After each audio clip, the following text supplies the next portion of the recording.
जय श्री कृष्ण। आप सभी को माघ मास की अमावस्या की ढेरों शुभकामनाएं, मौनी अमावस्या की ढेरों शुभकामनाएं। प्रिय दर्शकों, मौनी अमावस्या बड़ी महत्वपूर्ण अमावस्या है। इसे शास्त्रों में बहुत ही अद्भुत प्रकार से वर्णित किया गया है। आज मैं लेके आया हूँ आपके लिए सभी पुराणों से ये जानकारी कि मौनी अमावस्या की महिमा क्या है, क्यों अद्भुत है ये, कैसे ये एक तिथि आपका जीवन बदल सकती है। आप जानते हैं, इस एक दिन पर किया गया दान पुण्य 100 वर्ष तक किए गए दान पुण्य के बराबर फल देता है।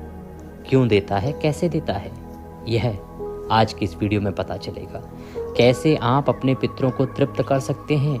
ये एक दिन आपके पितरों को किस प्रकार से 100 वर्ष की तृप्ति दे सकता है। स्कंद पुराण में वर्णन आता है, वहाँ से लाया हूँ आपके लिए। पद्म पुराण में जो वर्णन आता है, वहाँ से भी लाया हूँ मैं वहाँ आपके लिए। अनेकों पुराणों से जानकारी आपके इस वीडियो में आपको प्राप्त होगी। और विश्वास कीजिए, अगर ये कर्म आपने इस मौनी अमावस्या पर कर लिए तो आपके जीवन के संकटों का नाश निश्चित है, क्योंकि ऐसे ऐसे कर्म हैं इसमें जो उत्तम फलदायी हैं, आपके पितरों के निमित्त हैं। अपने पुण्य कर्म को बढ़ाने का इससे अच्छा और शुभ दिन आ ही नहीं सकता। आप चाहते हैं कि आपके पुण्य का खाता बढ़ जाए, तो आप इस दिन का लाभ पूर्ण रूप से लीजिए। संपूर्ण शास्त्रीय जानकारी आरंभ करता हूँ। आपसे निवेदन बस इतना है कि वीडियो यदि थोड़ा सा भी अच्छा लगे तो एक बार लाइक अवश्य कीजिएगा और जितना हो सके शेयर कीजिएगा, क्योंकि बड़ी मेहनत से ये वीडियो बनता है। बहुत सारे पुराणों में रिसर्च करके फिर ये वीडियो बनता है। जब आप लाइक करते हैं, अपने विचार हमारे सामने रखते हैं, कुछ लिखते हैं, तो हमें प्रोत्साहन मिलता है और ये मेहनत सफल जान पड़ती है। अपने पितरों की तृप्ति के लिए, मुक्ति के लिए कमेंट बॉक्स में अवश्य लिखिएगा जय श्री कृष्ण। भगवान श्री कृष्ण उन्हें गौलोक में वास दें। आप देख रहे हैं देवभूमि ज्योतिष संस्थान का प्रतिष्ठित यूट्यूब चैनल देवभूमि धार्मिक। हम यहाँ सभी व्रत और त्योहारों की सही शास्त्रीय जानकारी प्रदान करते हैं। ज्योतिष शास्त्र और पंचांग के आधार पर आपको बताते हैं कौन सी तिथि कब है, व्रत आदि कब करना है, क्या विधि, क्या नियम और क्या गलती नहीं करनी है। यदि आप इसी प्रकार की सही जानकारी पाते रहना चाहते हैं तो चैनल को अभी सब्सक्राइब कीजिए और बेल आइकन को प्रेस कीजिए। घंटी का निशान जो बना आता है उसको दबाइए, तब आपको हमारे सारे वीडियो प्राप्त होंगे। आप सभी जानकारी सीधे मोबाइल पर भी प्राप्त कर सकते हैं। अगर जुड़ना चाहते हैं हमारे साथ मोबाइल पर और व्हाट्सएप ग्रुप पर ऐड होना चाहते हैं तो स्क्रीन पर एक नंबर आएगा 900 से वीडियो के अंत में। उस पर व्हाट्सएप पे मैसेज लिखिए अपना नाम और कहिए कि आपके नंबर को ऐड कर दिया जाए, तो आपको ग्रुप में ऐड किया जाएगा। उससे सभी महत्वपूर्ण जानकारियां सीधे मोबाइल पर आपके पास आती रहेंगी। आइए प्रिय दर्शकों, जानकारी आरंभ करते हैं। बात करते हैं युगादि तिथि मौनी अमावस्या की। प्रिय दर्शकों, सबसे पहले ये प्रश्न उठता है कि जो माघ मास की अमावस्या है, इसे मौनी अमावस्या क्यों कहते हैं, क्या कारण है। प्रिय दर्शकों, ये जो अमावस्या है ना, इस पर मौन की बड़ी महिमा है, अर्थात मौन धारण की बड़ी महिमा है, मौन धारण करने की महिमा है। मौन से बना मुनि, क्योंकि मुनि क्या करते हैं, मौन रहते हैं, और वहीं से बनी मौनी अमावस्या। इसीलिए जो मनुष्य इस व्रत को मौन होकर पूर्ण करता है उसे मुनि पद की प्राप्ति होती है, और मुनि पद मिले इसीलिए इसे मौनी कहा गया है। जब मनुष्य इस अमावस्या का मौन रहकर व्रत पूर्ण करता है तो उसे मुनि पद प्राप्त होता है। प्रिय दर्शकों, शास्त्र कहते हैं कि इस दिन अर्थात माघ मास की इस अमावस्या के दिन मौन रहकर प्रयागराज में अथवा किसी अन्य जो पवित्र नदी हो, गंगा नदी हो, उसमें, या फिर आप घर पर भी स्नान कर रहे हो तो वहाँ पर भी आपको मौन रह के स्नान करना चाहिए। इस दिन मौन रह के स्नान करने का बड़ा फल है। शास्त्र कहते हैं कि जो मनुष्य इस दिन मौन रहकर स्नान करता है उसे अनंत पुण्य की प्राप्ति होती है। मौनी अमावस्या के दिन ऐसे अनेकों कार्य हैं जो मौन रह के करने चाहिए। मौन रह के व्रत तो किया ही जाता है, इसके अतिरिक्त समय समय पर मौन रहने से भिन्न भिन्न पुण्य की प्राप्ति होती है। जैसे स्नान के विषय में कहा गया, पुराण कहते हैं कि जब आप मौनी अमावस्या पर इस प्रकार से मौन रहकर स्नान करते हैं, व्रत करते हैं, तो उससे मुनि पद की प्राप्ति होती है। मुनि पद क्या है, एक श्रेष्ठतम पद है, उच्च पद है जो उच्चतम कर्म करने वालों को प्राप्त होता है। ये एक मान्यता है जिसके अनुसार इस कारण से इसे मौनी अमावस्या कहते हैं। इसका एक और कारण वर्णित है। एक और मान्यता है जिसके अनुसार ब्रह्मा जी ने इस दिन स्वयंभू मनु को उत्पन्न करके सृष्टि का निर्माण कार्य आरंभ किया था। इसी अमावस्या को इस कारण से मौनी अमावस्या कहा गया। ब्रह्मा जी ने इस दिन मौन होकर सृष्टि का निर्माण किया और उसके उत्तम परिणाम हुए, इसीलिए इसे मौनी अमावस्या कहा जाता है। पद्म पुराण में वर्णन आता है कि माघ मास के कृष्ण पक्ष की अमावस्या को सूर्योदय से पहले जो तिल और जल से पितरों का तर्पण करता है वह स्वर्ग में अक्षय सुख भोगता है। इसको समझिए आप कि देखिए, जब आप स्वर्ग में रहते हैं ना, तो स्वर्ग में जब आप रहते हैं तो कुछ ही समय के लिए रहते हैं, जब तक आपके पुण्य रहते हैं। क्योंकि जैसे बैंक में पैसे जब तक रहेंगे तब तक होटल में रह सकते हैं, वैसे ही स्वर्ग में तब तक रहेंगे जब तक आपके पुण्य जीवित हैं। जैसे जैसे पुण्य धीरे धीरे समाप्त हो जाएंगे आपको वापस आना पड़ता है। परंतु जो मनुष्य माघी अमावस्या पर सूर्योदय से पहले पितृ तर्पण आदि कार्य करता है उसे अक्षय पुण्य की प्राप्ति होती है और अक्षय पुण्य प्राप्त करके वो सदा के लिए स्वर्ग में वास करता है। अक्षय क्योंकि वह पुण्य कभी समाप्त ही नहीं होता, नष्ट ही नहीं होता, तो उसे सदा सदा के लिए स्वर्ग प्राप्त होता है और आपके पितृ तो तृप्त होते ही हैं। इतना अद्भुत फल है इस अमावस्या पर सूर्योदय से पहले पितृ तर्पण का। और ये मैं नहीं कह रहा हूँ, ये मैं आपको पद्म पुराण से बता रहा हूँ। तो पितरों की तृप्ति अब करना चाहते हैं आप, तो पितरों की तृप्ति के लिए आपको करना क्या है कि इस दिन सूर्योदय से पहले आपको उठ जाना है और उठने के बाद जो आप स्नान करेंगे ना, उस स्नान के जल में पहले गंगा जल डालिएगा थोड़ा सा और थोड़े से काले तिल डाल दीजिएगा और थोड़े से तिल पीस लीजिएगा, पीस के उसका उबटन बना लीजिएगा। मैं आपको महिमा बता रहा हूँ जो पुराण में वर्णित है, आप कर पाएंगे तो बड़ा कल्याणकारी होगा। तो नहाने के लिए जल भरने से पहले उस पात्र में थोड़ा गंगा जल डालिए, थोड़े से काले तिल डाल लीजिए, जल भरिए और उबटन के रूप में तिल का उबटन लगाइए, उससे स्नान कीजिए। स्नान करने के बाद स्वच्छ वस्त्र धारण कीजिए और जो उपयुक्त स्थान है जहाँ बैठ के आप पितृ तर्पण कर सकें, गीता जी का पाठ कर सकें, वहाँ पर बैठना है आपको। पहले एक लोटा लीजिएगा तांबे का या पीतल का, उसमें पहले थोड़ा सा गंगा जल भरिए, फिर शुद्ध जल भरिए, थोड़े से काले तिल उसमें डालिए, अगर सफ़ेद फूल है तो सफ़ेद फूल डाल लीजिए, तुलसी का पत्ता डालिए। ध्यान दीजिएगा तुलसी का पत्ता आज नहीं तोड़ना है, पहले का टूटा हुआ अगर है तो उसका प्रयोग कीजिए। और ये वीडियो मैं बहुत पहले बना के दे रहा हूँ आपको, तो कृपया आप पहले ही तोड़ के रख लीजिएगा। अमावस्या के दिन तुलसी का पत्ता नहीं तोड़ा जाता है, तो पहले तोड़ के रख लीजिएगा। वह पत्ता डालिएगा लोटे में, कुशा अगर मिल जाए तो कुशा डालिएगा और उसके बाद आसन लगा के दक्षिण दिशा की ओर मुख करके बैठ जाइएगा। लोटे को सामने रखिएगा, गीता के 7वें अध्याय का पाठ कीजिएगा या सुनिएगा। मैंने आपके लिए अपलोड किया हुआ है, आप सर्च कर सकते हैं यूट्यूब पे कि गीता का 7वां अध्याय बाय देवभूमि। आपको बहुत सारे अध्याय मिल जाएंगे, उनमें से कोई भी सुन लीजिएगा क्योंकि सारे मेरे ही द्वारा सुनाए गए हैं। बहुत से वीडियो क्योंकि मैं प्रत्येक अमावस्या पर और प्रत्येक एकादशी पर आपके लिए गीता का 7वां अध्याय अपलोड करता हूँ। उस दिन भी अपलोड करूँगा, मौनी अमावस्या पर भी, उसका लाभ लीजिएगा। गीता का अध्याय सुनिएगा। सुनने के बाद उस लोटे को अपने दोनों हाथों में उठा लीजिए। भगवान नारायण से संकल्प कीजिए कि हे प्रभु, मैंने ये जो गीता का 7वां अध्याय श्रवण किया है, इसका संपूर्ण पुण्य फल मैं अपने पितरों को अर्पित करता हूँ। इससे मेरे पितृ तृप्त हों और मोक्ष को प्राप्त करें। इस प्रकार संकल्प करके उस जल से तर्पण कीजिएगा। तर्पण करने के लिए एक बड़ा पात्र ले लीजिए जिसमें आप यह जल छोड़ेंगे तर्पण के लिए। बड़ा पात्र लीजिए, किसी भी स्टील का या फिर तांबे का या पीतल का, और इस लोटे को उल्टे हाथ में पकड़ लीजिए। सीधा हाथ जो है उसमें अंगूठा और उसके बीच का जो क्षेत्र है ना, अंगूठे और उसके साथ की उंगली के बीच का, उस क्षेत्र को पितृतीर्थ कहते हैं। वहीं से जल जो है पितरों को अर्पित किया जाता है। तो दक्षिण की ओर मुख करके आप बैठे हैं और ये जो धार गिराएंगे आप दूसरे पात्र में जो जल छोड़ेंगे ना, सीधे हाथ में अंगूठे और उंगली के बीच के यहाँ से, तो वह धारा जो है वो दक्षिण दिशा की ओर ही जानी चाहिए। इस प्रकार से यह आपको तर्पण करना है।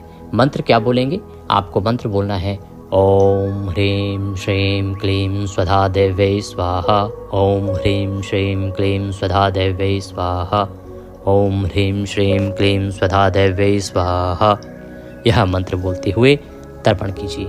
तर्पण करके ये जल बाद में पीपल पे अर्पित कीजिएगा जब सूर्योदय हो जाएगा। उसके बाद सूर्योदय से और सायंकाल होने से पहले पहले आप इस जल को पीपल में अर्पित कर दीजिएगा। उत्तम समय जो रहेगा वो कुतुब काल का रहेगा, वो रहेगा 11:30 से और 12:15 के बीच में। ये कर्म जब आप करेंगे तो इससे आपके पितरों को अनंत पुण्य की प्राप्ति होगी। और आज मौनी अमावस्या है, आज के दिन इस कर्म को करने से फल कई हजार गुना बढ़ जाता है।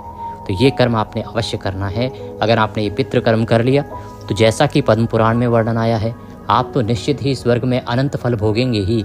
आपके पितृ भी तृप्त हो जाएंगे, प्रसन्न होंगे, और पितृ प्रसन्न होंगे तो आपके जीवन के संकट कट जाएंगे। अगर आपके लिए संभव हो तो उसी स्थान पर बैठकर आप अपने गुरु मंत्र का जाप कर सकते हैं। ओम नमो नारायण का जाप कर सकते हैं। ओम नमो नारायणाय, ओम नमो नारायणाय। बड़ा उत्तम फल है माघ अमावस्या, मौनी अमावस्या के दिन। इसके बाद शास्त्र कहते हैं कि जो मनुष्य इस दिन तिल की गाय अन्य सामग्री सहित ब्राह्मण को दान करता है, वह मनुष्य स्वर्ग लोक में अक्षय सुख भोगता है। तो क्या कीजिएगा कि तिल की गाय बनाइएगा। तिल की गाय 1-2 दिन पहले ही बना के रख लीजिएगा, और उसके सहित कुछ और सामग्री भी देनी है, लीजिएगा। गोल लड्डू सा बना के उसकी गाय बनाने का प्रयास कीजिएगा। बन जाए तो बहुत उत्तम है। अगर गाय ना बने तो थोड़े से तिल ले लीजिएगा, तिल के साथ में गुड़ ले लीजिएगा। तिल, गुड़ और अन्य सामग्री भी कही गई है ना, तो अन्य सामग्री के रूप में जो सीधे का सामान होता है ना, जिसमें थोड़ा सा आटा, दाल, चावल, चीनी और दक्षिणा, ये रख के किसी भी वेद पाठी सदाचारी ब्राह्मण को ये दान दे दीजिएगा। ये दान आपको अक्षय पुण्य प्रदान करेगा और स्वर्ग में सदा सदा के लिए वास देगा। इससे आपका ये जो जीवन है ना, ये तो संवरेगा ही, क्योंकि जब आपके पुण्य कर्म बढ़ते हैं, आपके पितृ तृप्त होते हैं, तो जो आपका जीवन है उससे दुखों का नाश होता है, मनुष्य को सुखों की प्राप्ति होती है। इसीलिए आप इस कर्म को इस अमावस्या पर अवश्य कीजिएगा। बहुत अधिक मेहनत नहीं है, बहुत छोटी सी मेहनत है, थोड़ा सा समय लगेगा, लेकिन इसका जो फल है वो शास्त्रों में अनंत कहा गया है। देखिए आगे शास्त्र क्या कहते हैं। शास्त्र कहते हैं कि जो मनुष्य अमावस्या के दिन, माघी अमावस्या के दिन ब्राह्मण को अन्न धन दान करता है, उसे सदा लक्ष्मी की प्राप्ति होती है, उसे लक्ष्मी कभी नहीं छोड़ती है। तो आप किसी भी अच्छे ब्राह्मण को, ध्यान दीजिएगा, जिसको आप दान दे रहे हैं ना, वो एक अच्छा ब्राह्मण होना चाहिए। वेद पाठी हो, वेदों का पाठ करता हो, भगवान का भजन करता हो, सदाचारी ब्राह्मण हो, उसका आचार जो है वो उत्तम होना चाहिए। जब आप उत्तम कर्म करने वाले ब्राह्मण को दान देंगे तो आपको लक्ष्मी जी कभी नहीं छोड़ेंगी। सदा आपके घर में लक्ष्मी जी का वास रहेगा, सदा धन के भंडार भरे रहेंगे। तो इसलिए इस दिन आप ब्राह्मण को ये वस्तुएं दान अवश्य दीजिएगा। दक्षिणा दान देने से आपको अनंत पुण्यों की प्राप्ति होगी। ये तिथि ना बहुत बड़ी तिथि है प्रिय दर्शकों, ये साधारण तिथि नहीं है, इसे युगादि तिथि कहा जाता है। कुछ जगह वृतांत आता है कि इस तिथि से द्वापर युग की शुरुआत हुई थी, और कुछ वृतांत बताते हैं कि इस दिन से कल युग की शुरुआत हुई थी। तो ये युगादि तिथि है। तो शास्त्र कहते हैं कि यदि युगादि तिथि हो और सूर्य मकरस्थ हो, अर्थात सूर्य मकर राशि में गोचर कर रहे हों, सूर्य मकर राशि में हो, तो ऐसे समय पर मौनी अमावस्या का महत्व और अधिक बढ़ जाता है। और इस बार ऐसा ही योग है प्रिय दर्शकों, इस बार ऐसा ही योग है, क्योंकि 14 तारीख को सूर्यदेव मकर राशि में प्रवेश कर रहे हैं और मौनी अमावस्या उसके बाद आ रही है। इसीलिए मकर में गोचर करेंगे सूर्यदेव और मौनी अमावस्या का योग है। शास्त्र कहते हैं कि यदि किसी मनुष्य के कुल में, किसी भाई बंधु के कुल में, किसी मित्र के कुल में, किसी गुरु के कुल में किसी को अच्छी गति प्राप्त नहीं हुई है, तो ये तिथि बहुत उत्तम है उसकी गति करने के लिए। और यदि किसी की कुंडली में, किसी के जीवन में पितृदोष है, तो उसके निवारण के लिए भी ये तिथि बड़ी महत्वपूर्ण है। मकरस्थ सूर्य हैं और माघी अमावस्या है, इससे उत्तम योग बनेगा नहीं। इसका भरपूर लाभ लीजिए। अगर आप इस दिन तर्पण करेंगे तो आपको विशेष लाभ प्राप्त होगा। मान लीजिए आपके ही कुल में कोई हो, या आपको लगे कि आपकी माता के कुल की तरफ से कोई ऐसा है जिसका ऐसा देहांत हुआ है कि संभावना हो कि उसको अभी तक मुक्ति नहीं मिली होगी, तो आप ऐसे व्यक्ति के लिए पिंडदान करवा सकते हैं, तर्पण आदि करवा सकते हैं गंगा नदी के किनारे। बड़ा उत्तम फल प्राप्त होगा। स्कंद पुराण में भगवान शंकर बता रहे हैं कि जो पितरों के उद्देश्य से भक्ति पूर्वक गुड़, घी और तिल के साथ मधुयुक्त खीर गंगा में डालते हैं, उसके पितृ 100 वर्षों तक तृप्त बने रहते हैं, अर्थात संतुष्ट रहते हैं, और वो संतुष्ट होकर अपने संतानों को नाना प्रकारों की मनोवांछित वस्तुएं प्रदान करते हैं। तो इतना सा कर्म है, कीजिए इसे मौनी अमावस्या पर। गुड़, घी और तिल के साथ मधुयुक्त खीर ये बनाना है आपको, और इसे गंगा जी में प्रवाहित करना है। इससे आप जो मांगोगे पितृ वही प्रदान करते हैं। बड़ा बड़ा पितृ दोष मिट जाता है, और ये मैं नहीं कह रहा हूँ, शिव जी के द्वारा स्कंद पुराण में वर्णित है। प्रिय दर्शकों, आगे वर्णन आता है। शास्त्र कहते हैं कि जो इस दिन मौनी अमावस्या पर पितरों के निमित्त गंगा जल से शिव जी को स्नान कराते हैं, उनके पितृ यदि भारी नरक में भी पड़े हों तो भी वहाँ तृप्त हो जाते हैं। तो प्रिय दर्शकों, भारत में गंगा जल भी सब जगह है और शिवलिंग भी उपलब्ध है, तो आप यह अवश्य ही कीजिएगा। जहाँ आपको शिवलिंग दिखे आप इस कर्म को करें। अगर घर में भी शिवलिंग है तो आप घर पर भी कर सकते हैं। इससे आपके नरकों में पड़े हुए पितृ भी होंगे ना, तो वो भी तृप्त हो जाएंगे। यहाँ मैं एक बात बताता चलूँ आपको कि जिनके कोई भी पितृ पूर्वज यदि आत्महत्या से मरे हैं ना, तो वो ये प्रातः काल वाला तर्पण न कीजिएगा। उनके लिए आपको गंगा जी जाना चाहिए और वहाँ पर किसी भी विद्वान ब्राह्मण से नारायण बलि करानी चाहिए, उसी से उनको मुक्ति प्राप्त होती है। आप मौनी अमावस्या के दिन जब नारायण बलि कराएंगे तो आप उन पंडित जी को बताइएगा कि किस कारण से, किस प्रकार से मृत्यु हुई है, उस अनुसार वो कर्म कराएंगे और फिर उनकी जो मुक्ति है वो निर्धारित होती है। जिन्होंने आत्महत्या किया हुआ है उनके लिए आप कुछ नहीं कर सकते हैं, वो नारायण बलि ही कर सकती है। प्रिय दर्शकों, आरंभ में मैंने बताया था कि ये जो माघी अमावस्या है ये युगादि तिथि है। स्कंद पुराण में वर्णन आता है कि माघी पंचदशी कृष्ण द्वापर आदि स्मृता बुध है, अर्थात यह द्वापर की आदि तिथि है, जबकि कुछ विद्वान इसे कलयुग की भी प्रारंभ तिथि मानते हैं। प्रिय दर्शकों, युगादि तिथियां जो होती हैं ना, उनको अत्यंत शुभ माना गया है। इस दिन किया गया पूजा पाठ, जप तप, यज्ञ हवन आदि जो कुछ आप करेंगे वह आपको कई गुना अधिक होकर प्राप्त होता है। शास्त्र कहते हैं कि प्रत्येक युगों में 100 वर्ष तक दान करने से जो पुण्य प्राप्त होता है वह युगादि काल में एक दिन में आपको प्राप्त हो जाता है। अर्थात मौनी अमावस्या पर एक दिन जो आप दान करेंगे ना, वो एक दिन का दान करना आपको 100 वर्षों तक दान करने के बराबर फल प्रदान करेगा। 100 वर्ष जब आप दान करेंगे उससे जितना पुण्य है वो केवल एक अकेली मौनी अमावस्या पर दान करने से प्राप्त हो जाएगा। ये मैं नहीं कह रहा, ये शास्त्र कह रहे हैं, ये स्कंद पुराण में वर्णन है। तो आपको क्या करना है? खूब दान करना है, जितना हो सके दान कीजिए।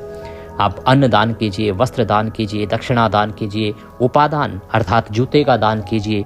ये शीत ऋतु है। इस शीत ऋतु में आप अगर साधु सन्यासियों के लिए केवल लकड़ी जलाकर अग्नि प्रज्वलित कर देते हैं जिससे कि उनका शीत दूर हो सके, उनको सर्दी से मुक्ति मिल सके, तो वह भी अत्यंत पुण्य प्रदान करता है। आप रजाई, कंबल आदि जो वस्त्र हैं वो प्रदान करें। काले तिल और गुड़ के लड्डू बनाकर लाल वस्त्र में बांधकर वो आप दान करें।